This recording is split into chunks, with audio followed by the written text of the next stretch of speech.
Olá, família linda da nossa querida Maçonaria Universal. Aqui é Jair Gomes, mais uma vez aqui, né?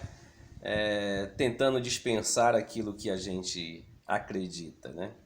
Meus irmãos, rapaz, eu tô regozijado, congratulado, felicitado, todo verbo aí que seja de felicidade, eu tô externando aí pela temática que nosso canal tá seguindo aí.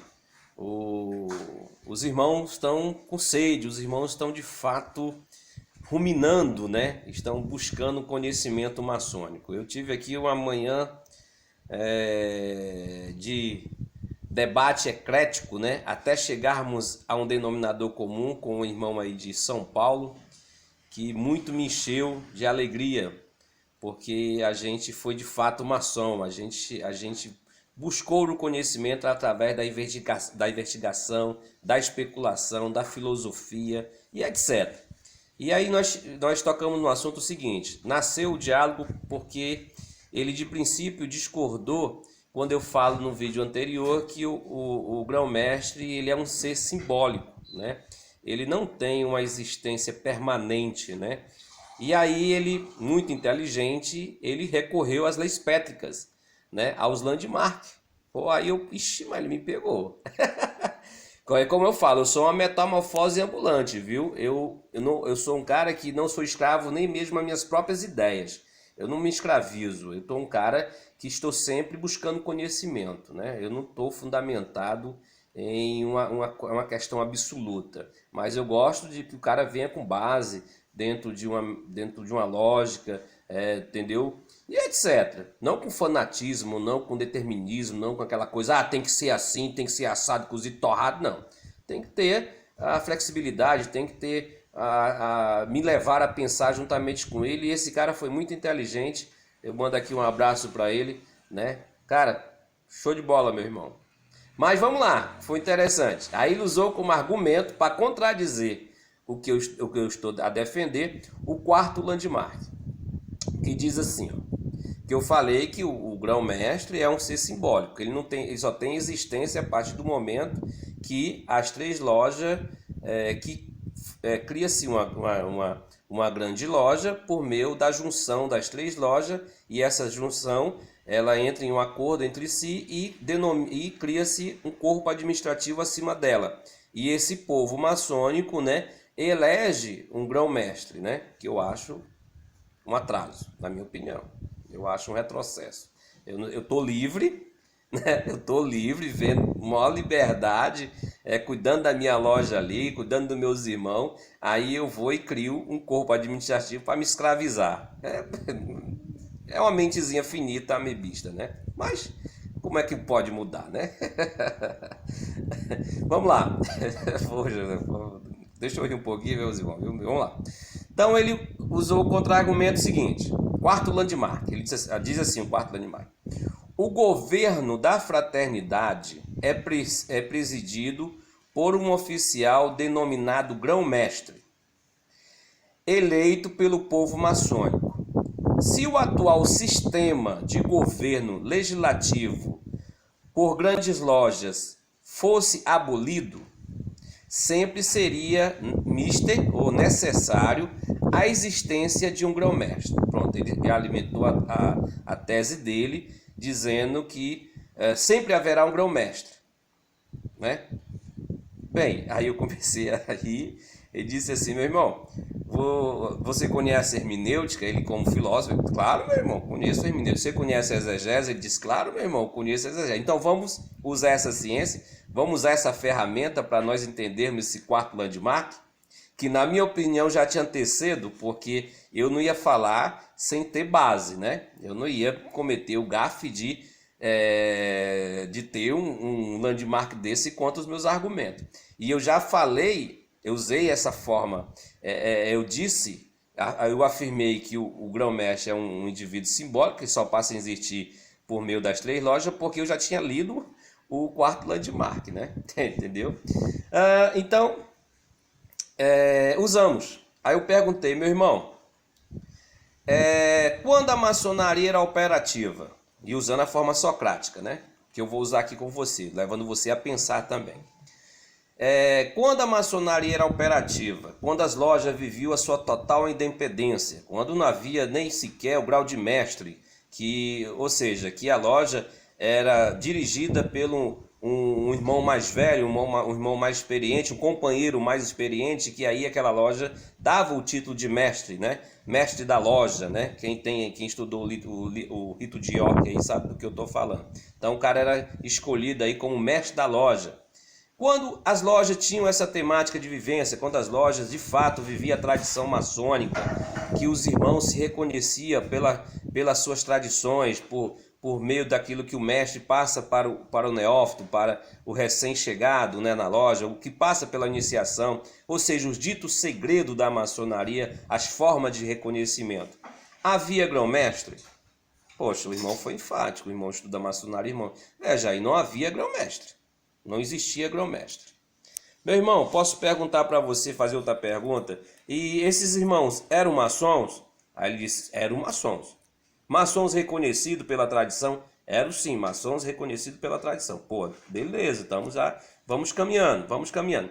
Bem, então não existia grão-mestre, não é isso?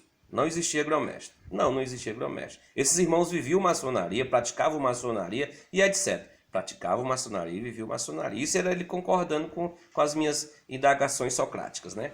Bem, meu irmão, então o grão-mestre só veio a existir em 1717, dentro do que a gente tem da história, né?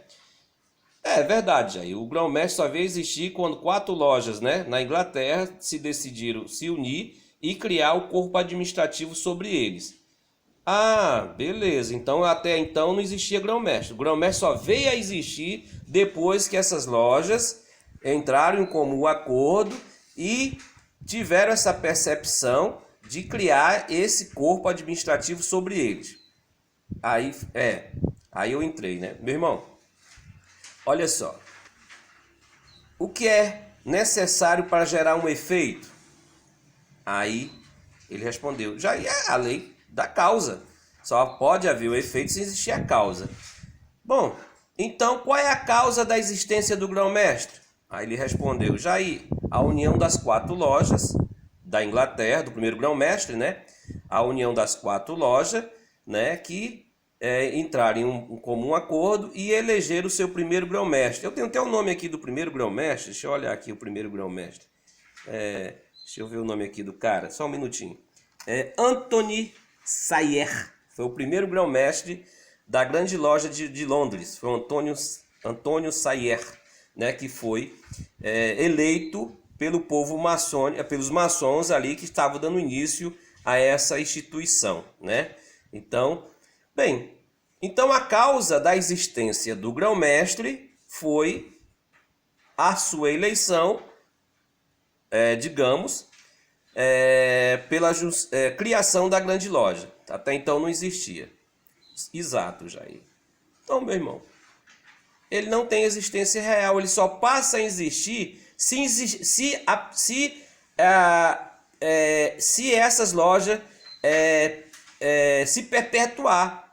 A partir do momento que essas lojas não mais existir, esse grão-mestre não existirá. Aí ele, poxa, aí é verdade. Agora vamos dentro do landmark, que eu vou afirmar para você que esse landmark se contradiz. Ele está totalmente fora de um contexto lógico. Aí ele começou a rir, né? Então bora lá, vamos prosseguir aí teu raciocínio. Vamos lá. O que que diz aqui?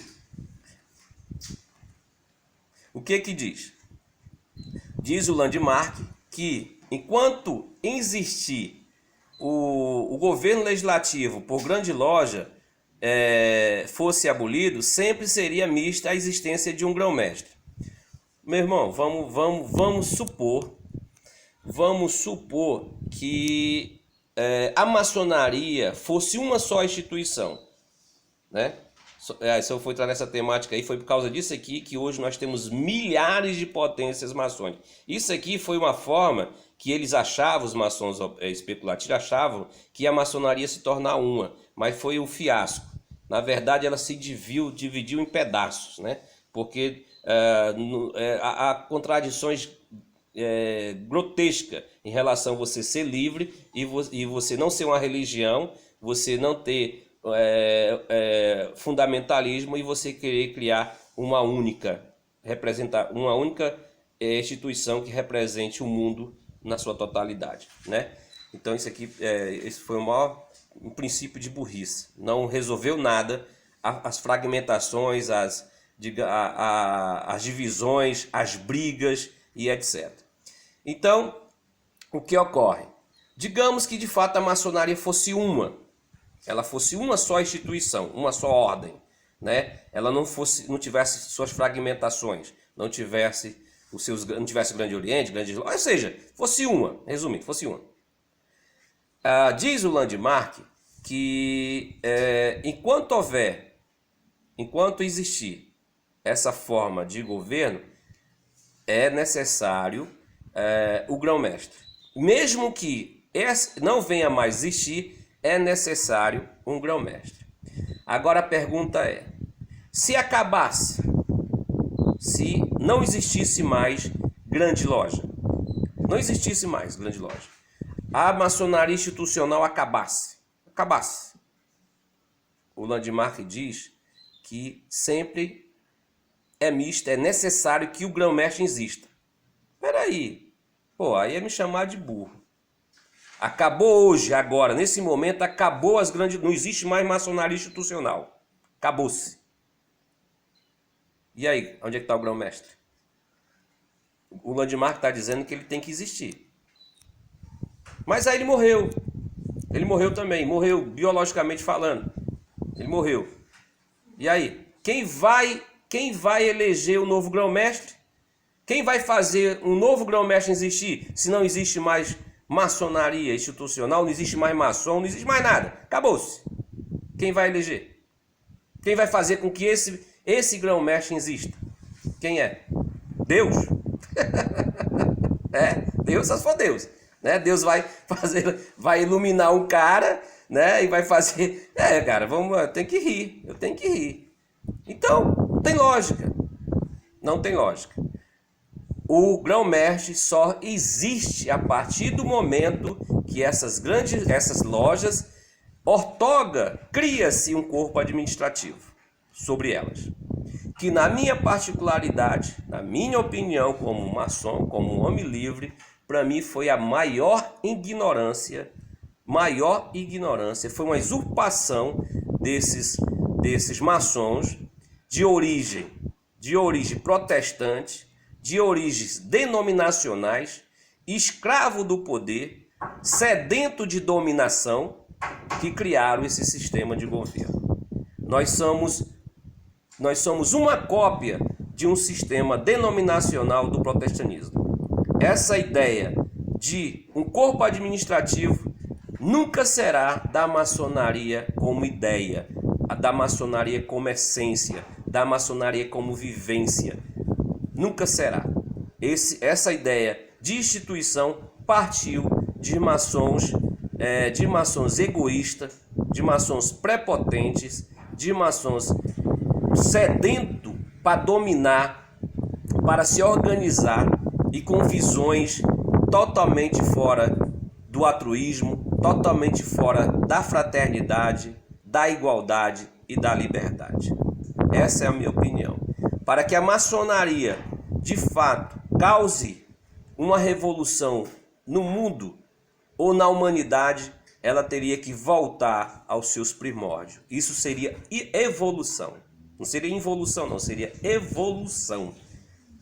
A maçonaria tinha que voltar, as lojas teriam que voltar a ter a sua total independência e os irmãos ser reconhecidos pelas tradições maçônicas. Imagina aí, meus irmãos, imagina aí nós aqui no estado do Ceará, 50 lojas maçônicas vivendo a sua total independência e os irmãos se reconhecendo entre si e os irmãos trabalhando dentro da sua loja, dentro da sua jurisdição.